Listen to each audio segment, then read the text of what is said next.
Hi everybody, welcome back to another Technique Tuesday. Jessica here, and I'm here today to talk to you guys a little bit about your seated posture. We often have patients coming in complaining of shoulder and related neck pain due to poor posture while they're doing seated activities.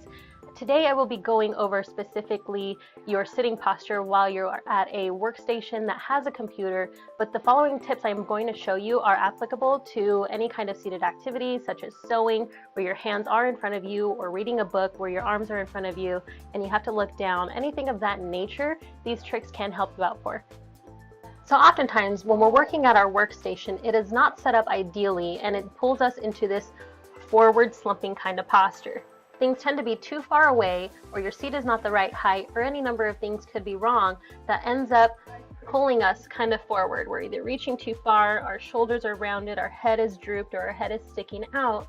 To avoid those things, the two number one things you want to think about are the screen height of your monitor and the placement of your keyboard and your mouse. So ideally, you're sitting directly in front of your computer station, your keyboard and your mouse are at a position where your elbows can be at about 90 degrees at your side. You don't want it too high because your shoulders come up here, causing a lot of shoulder and neck tension through the sides here. You want it so your shoulders are relaxed and your elbows are about 90 degrees. So for me, right here is perfect. At home, if you do have a chair that can raise or lower, that is great to make sure you are at that ideal height.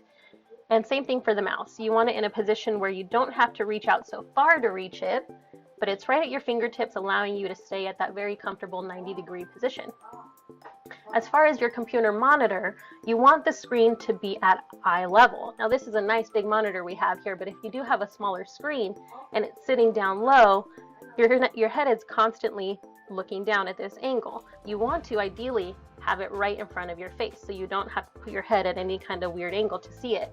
So for me, I would put something underneath this station here to raise the screen up just a little bit, just maybe 4 inches or so it would be right in front of my face instead of looking down a tad.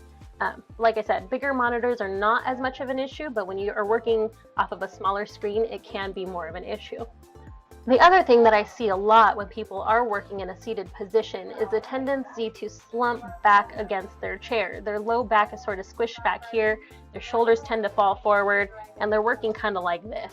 Oftentimes, that's just because our bodies get tired. They get kind of lazy, and this is just more comfortable for us, so we think.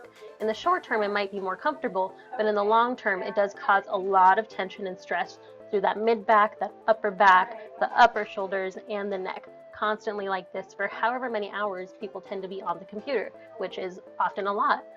To combat that, I like to tell them to put some kind of roll behind their lower back. To show you, I do have a towel. You can use a beach towel or a regular shower towel and just roll it up into a roll, and you can bring it right behind your low back, or what we call the lumbar area, just to give you a little bit of a tactile cue, a little bit of sensation behind your back to keep you at it here. With this roll, it's kind of hard to even pull yourself forward like that. It gives you a little bit of a cue to pick up your shoulders nice and tall, and again, right in this comfortable 90-degree position where I can comfortably see everything and not putting a whole lot of tension on any one area. Thank you guys for sticking around for those tips and tricks. I hope you found them helpful. If you have any questions or comments, please leave them down in the comments below and we will get back to you.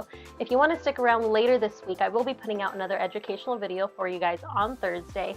Otherwise, I hope to see you then.